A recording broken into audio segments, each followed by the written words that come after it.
नमस्कार, मी प्रणिता बोरसे. आपण पाहत आहात TV9 मराठी. 36 जिल्हे 72 बातम्यांच्या माध्यमातून घेणार आहोत महत्त्वाच्या बातम्यांचा आढावा. बुलढाण्यात महाविकास आघाडीत पुन्हा बंड. बुलढाण्यातून काँग्रेस नेते ज्ञानेश्वर पाटलांनी उमेदवारी अर्ज भरला. ठाकरे गटाकडून नरेंद्र खेडेकर यांना उमेदवारी. हिंगोलीत भाजपच्या रामदास पाटलांची बंडखोरी. रामदास पाटलांकडून हिंगोलीच्या जागेसाठी अपक्ष अर्ज दाखल. रामदास पाटलांनी हेमंत पाटलांच्या उमेदवारीला केला होता विरोध. यवतमाळ आणि वाशिममध्ये भावना गवळींचे कार्यकर्ते आक्रमक. भावना गवळींना उमेदवारी नाकारल्यानं कार्यकर्त्यांची भावना गवळींच्या समर्थनार्थ जोरदार घोषणाबाजी. धाराशिव लोकसभेसाठी अजित पवार गटाकडून अर्चना पाटलांना उमेदवारी जाहीर. ठाकरे गटाच्या ओमराजे निंबाळकरांविरोधात अर्चना पाटील मैदानात. 35 वर्षांनंतर परभणी लोकसभेत प्रथमच नवीन चिन्हासह निवडणूक होणार. परभणीत यंदा मशाल विरुद्ध शिट्टी किंवा रोड रोलर किंवा सफरचंद या चिन्हावर प्रमुख लढत होणार. नंदुरबार जिल्ह्यात भाजपमधील अंतर्गत वाद मिटल्यानं हिना गावितांना फायदा होणार. गिरीश महाजन यांनी गावित परिवार आणि आमदार राजेश पाडवी यांच्यातला वाद मिटवला. राजेश पाडवी हिना गावित यांचा प्रचार करणार. नागपूरच्या रामटेकमध्ये अपक्ष उमेदवार किशोर गजभिये यांना वंचितचा पाठिंबा मिळाल्यानं काँग्रेसची डोकेदुखी वाढली. या निवडणुकीत काँग्रेसला मतविभाजनाची भीती. वंचितने मला पाठिंबा दिला. रामटेक मतदारसंघात 7 लाख बौद्ध मतं. त्यामुळे रामटेक लोकसभा मतदारसंघातील निकाल पलटवणारा असेल. प्रकाश आंबेडकरांनी पाठिंबा दिल्यानंतर वंचितचे समर्थित उमेदवार किशोर गजभिये यांनी व्यक्त केला विश्वास. साताऱ्यात महायुतीचा उमेदवार जाहीर झाला नसला तरी खासदार उदयनराजे भोसलेंकडून गाठीभेटीचा सपाटा. उदयनराजेंकडून प्रचाराला सुरुवात. माढा लोकसभा मतदारसंघाचे भाजप उमेदवार रणजितसिंह नाईक निंबाळकरांनी काँग्रेसचे माजी आमदार धनाजीराव साठेंची भेट घेतली. कोल्हापूरच्या राधानगरीतील सरवडेत एका कार्यक्रमात छत्रपती संभाजीराजे आणि महायुतीचे उमेदवार संजय मंडलिकांची समोरासमोर भेट. प्रचार दौऱ्यावेळी दोघेही आमनेसामने. बुलढाणा लोकसभा मतदारसंघाचे महाविकास आघाडीचे उमेदवार नरेंद्र खेडेकर यांच्याकडून उमेदवारी अर्ज दाखल. महाविकास आघाडीचे स्थानिक नेते उपस्थित. मतदारसंघात तिरंगी लढतीची शक्यता. महाविकास आघाडीचे उमेदवार डॉक्टर अभय पाटील यांनी भरला उमेदवारी अर्ज. अभय पाटलांचा अकोल्यातून उमेदवारी अर्ज दाखल. भाजपच्या वर्धापन दिनी पुण्यात भाजपकडून राबवण्यात येणार घर चलो अभियान. मुरलीधर मोहोळ यांच्या प्रचारासाठी भाजप पुणे शहरात 3 लाख घरांमध्ये विशेष पत्रक वाटणार. 6 एप्रिल रोजी भाजपचा वर्धापन दिन. नांदेडच्या जागेसाठी आणि मोदींना पुन्हा पंतप्रधान करण्यासाठी कामाला लागा. मुख्यमंत्री शिंदेंच्या आमदार बालाजी कल्याणकर यांना सूचना. नांदेड विमानतळावर चर्चा झाल्याची कल्याणकर यांची माहिती. नागपुरात विकास ठाकरेंच्या प्रचारासाठी जनआशीर्वाद यात्रा. काँग्रेसच्या विकास ठाकरेंची नितीन गडकरींसोबत लढत. सुप्रिया सुळे पुन्हा खासदार व्हाव्यात यासाठी दौंड तालुक्यातील केडगाव ते तुळजापूर पायवारी 200 धनगर बांधवांचा सुप्रिया सुळे यांना पाठिंबा. आळंदी ते पंढरपूर पालखी महामार्ग जेजुरी शहरातून न काढता बाह्यवळण काढावी या मागणीसाठी नागरिकांनी सुप्रिया सुळेंची भेट घेतली. कपिल पाटील यांनी घेतली एकनाथ शिंदे आणि अजित पवार यांची सदिच्छा भेट. भेटीदरम्यान निवडणूक प्रचारासाठी रणनीतीवर चर्चा. कपिल पाटील भिवंडी लोकसभेतून महायुतीचे उमेदवार. बीडच्या शिवसेना उपजिल्हा प्रमुखावर 4 अज्ञातांकडून हल्ला. हल्ल्यात ज्ञानेश्वर खांडे गंभीर जखमी. पुण्याच्या खासगी रुग्णालयात उपचार सुरू. रश्मी बर्वे यांच्या जात वैधता प्रमाणपत्र रद्द केल्याच्या निर्णयाला नागपूर खंडपीठाकडून अंतरिम स्थगिती. मात्र उमेदवारी अर्जाबाबत कोणताही दिलासा देण्यात नकार. रश्मी बर्वेंना रामटेकमधून निवडणूक लढता येणार नाही. 8 एप्रिलला मोदी महाराष्ट्र दौऱ्यावर. चंद्रपूरमध्ये संध्याकाळी 5 वाजता पंतप्रधान नरेंद्र मोदी यांची जाहीर सभा. बळीराजा पार्टीकडून लोकसभा निवडणूक लढवण्याचा निर्णय. राज्यात 7 जागांवर उमेदवारी जाहीर. केंद्र सरकारला शेतकऱ्यांचे प्रश्न सोडवण्यात अपयश आल्यानं बळीराजा पार्टी लोकसभेच्या रिंगणात. पारंपरिक वेशभूषेत प्रतिभा धानोरकरांनी घेतलं पोहरा देवीचं दर्शन. महंत सुनील महाराजांचीही उपस्थिती.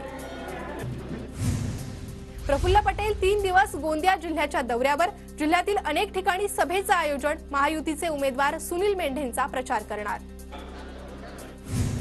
गोंदियाच्या सडक अर्जुनीमध्ये काँग्रेस उमेदवार प्रशांत पडोळे यांच्या प्रचारासाठी सभेचं आयोजन। सभेला रोहित पवारांची उपस्थिती, मात्र पडोळेच प्रचार सभेला गैरहजर राहिल्याने चर्चांना उधाण। बीडच्या नारायणगडावर 900 एकरवर जरांगेंची सभा होणार। जून महिन्यात सभा घेणार असल्याची माहिती, तर जगातील सर्वात मोठी सभा होणार असल्याचा दावा। नांदेडमध्ये भाजप महिला पदाधिकाऱ्यांची बैठक। खासदार प्रतापराव पाटील चिखलीकर यांना निवडून आणण्याचा निर्धार। माजी आमदार अमिता चव्हाण यांच्याकडून मार्गदर्शन। परभणीत लोकसभा उमेदवाराला मतदारांनी वर्गणी गोळा करत दिला 25,040 रुपयांचा धनादेश। भारतीय कम्युनिस्ट पक्षाचे उमेदवार कॉम्रेड राजन क्षीरसागर यांना डिग्रस येथून गावभरातून वर्गणी गोळा करत निवडणुकीसाठी मदत। परभणी लोकसभेत सकल मातंग समाजाच्या वतीनं कॉम्रेड गणपत भिसेंकडून उमेदवारी अर्ज दाखल। मातंग समाजाला कोणताही पक्ष न्याय देत नसल्याने भिसेंकडून निवडणूक लढण्याचा निर्णय। भंडाऱ्याच्या लाखनीत काँग्रेसच्या कार्यकर्ता मेळाव्याचं आयोजन। मोठ्या संख्येने पदाधिकाऱ्यांसह कार्यकर्त्यांची हजेरी। धाराशिव जिल्ह्यात आचारसंहिता भंगाच्या 6 तक्रारी, त्यातील 4 तक्रारीत तथ्य नसल्याचं समोर, तर 2 तक्रारींवर कारवाई।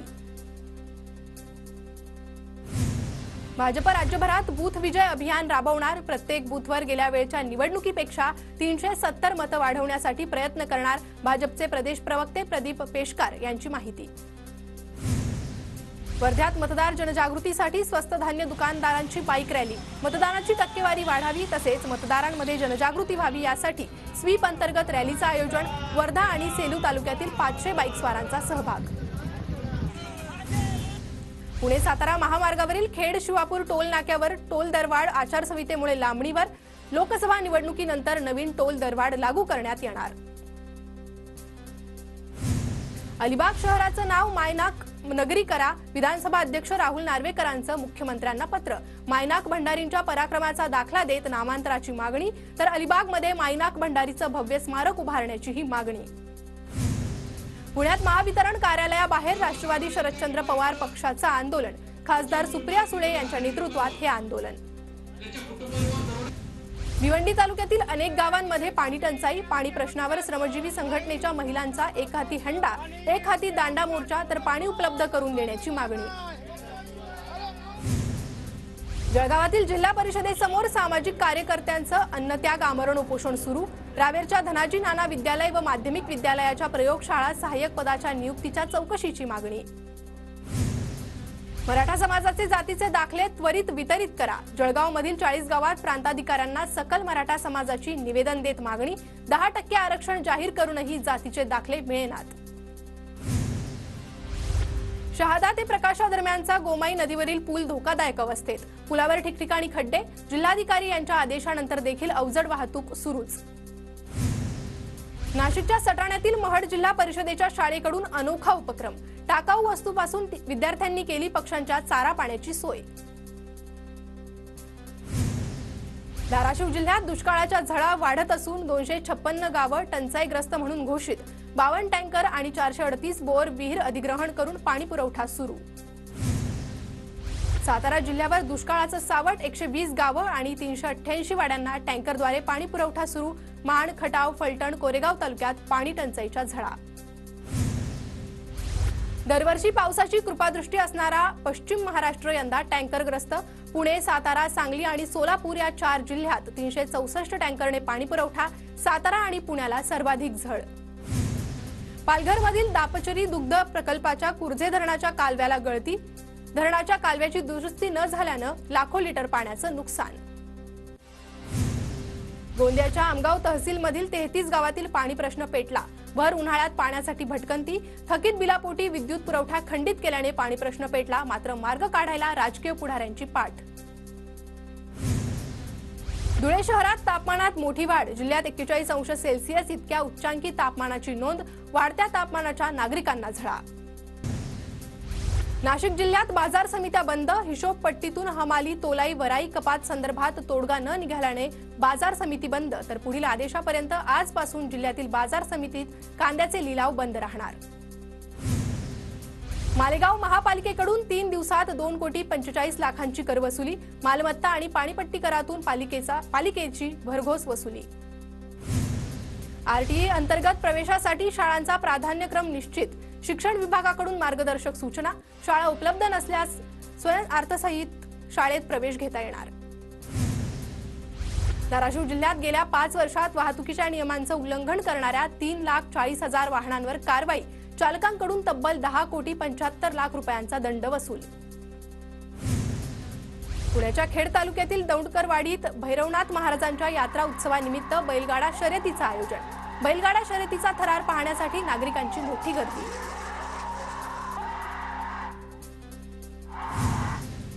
खानदेश कुलस्वामिनी एकवीरा देवी मंदिरात 9 एप्रिल रोजी घटस्थापना, तर 23 एप्रिल पासून यात्रोत्सवाला प्रारंभ होणार। उत्सवाच्या तयारीला सुरुवात। हातकणंगले तालुक्यात कबनूर गावच्या उरुसाला सुरुवात। 5 दिवस चालणाऱ्या उरुसासाठी नागरिकांमध्ये आनंदाचं वातावरण। हिंदू मुस्लिम ऐक्याचं प्रतीक मानला जातो कबनूरचा उरुस। संत श्री बाळूमामा यांच्या जयंतीनिमित्त भंडारा उधळून साकारलं चित्र। साताऱ्याच्या पाटणमधील संदीप दाखवे यांनी साकारलं अनोखं चित्र। लोणी येथील प्रवरा ग्रामीण आणि इंजिनियर कॉलेजच्या वतीनं टेक्नो एक्स्पो 2024चं आयोजन। विद्यार्थ्यांकडून अनेक आविष्कार सादर। वाशिम जिल्ह्यातील 6ही तालुक्यात अनेक ठिकाणच्या मंजूर पाणंद रस्त्यांची कामं अद्यापही ठप्प। मंजूर असलेली कामं पावसाळ्यापूर्वी पूर्ण करण्याची शेतकऱ्यांची मागणी असतानाही कामं ठप्पच। पाडव्याआधीच सोनं 72,000 जाण्याची शक्यता। मुहूर्ताच्या खरेदीसाठी मागणी जोरात। मुंबईच्या सराफा बाजारात 24 कॅरेट शुद्धतेचं सोनं बुधवारी प्रति 10 ग्रॅम 70,000 जळगावमध्ये सोन्याची चकाकी कायम। सोन्याचा दर प्रति तोळा 69,500 रुपयांवर।